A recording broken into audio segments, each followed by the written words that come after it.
ರೇಣುಕಾಸ್ವಾಮಿ ಕೊಲೆ ಪ್ರಕರಣದ ಆರೋಪಿ ನಟ ದರ್ಶನ್ ಜೈಲಿನಿಂದ ಜಾಮೀನಿನ ಮೇಲೆ ಹೊರಬಂದಿದ್ದಾರೆ. ಹೊರಬಂದ ನಂತರ ಕುಟುಂಬವಾಯ್ತು ತಾವಾಯ್ತು ಅಂತ ಇದ್ದ ದಾಸ ಇದೀಗ ಸಿನಿಮಾ ಅಖಾಡಕ್ಕೂ ಇಳಿತಾ ಇದ್ದಾರೆ. ಈ ಮಧ್ಯೆ ಅವರು ತಮ್ಮವರನ್ನೆಲ್ಲ ದೂರ ಮಾಡಿದ್ರಾ ಎಂಬ ಅನುಮಾನವೊಂದು ಕಾಡ್ತಾ ಇದೆ.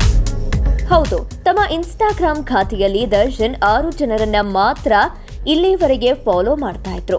ಮದರ್ ಇಂಡಿಯಾ ಸುಮಲತಾ ಅಂಬರೀಶ್, ಸಹೋದರ ಸಮಾನ ಅಭಿಷೇಕ್ ಅಂಬರೀಶ್, ಅಭಿಷೇಕ್ ಪತ್ನಿ ಅವಿವಾ, ಅಧಿಕೃತ ಫ್ಯಾನ್ಸ್ ಪೇಜ್ ಡಿ ಕಂಪನಿ ಹಾಗೂ ಸಹೋದರ ದಿನಕರ್ ಪುತ್ರ ವಿನೀಶ್ ರನ್ನ ಫಾಲೋ ಮಾಡ್ತಾ ಇದ್ರು. ಆದ್ರೆ ಈಗ ಏಕಾಏಕಿ ಎಲ್ಲರನ್ನ ಅನ್ಫಾಲೋ ಮಾಡಿದ್ದಾರೆ.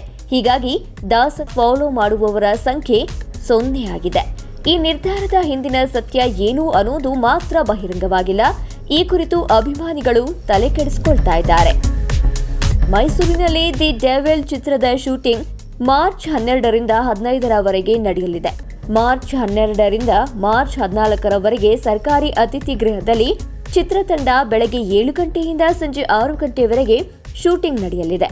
ಮಾರ್ಚ್ 15ರಂದು ಪ್ಯಾಲೇಸ್ನಲ್ಲಿ ಬೆಳಗ್ಗೆ 7 ಗಂಟೆಯಿಂದ ರಾತ್ರಿ 9 ಗಂಟೆವರೆಗೆ ಚಿತ್ರೀಕರಣ ನಡೆಯಲಿದೆ ಅಂತ ತಿಳಿದು ಬಂದಿದೆ.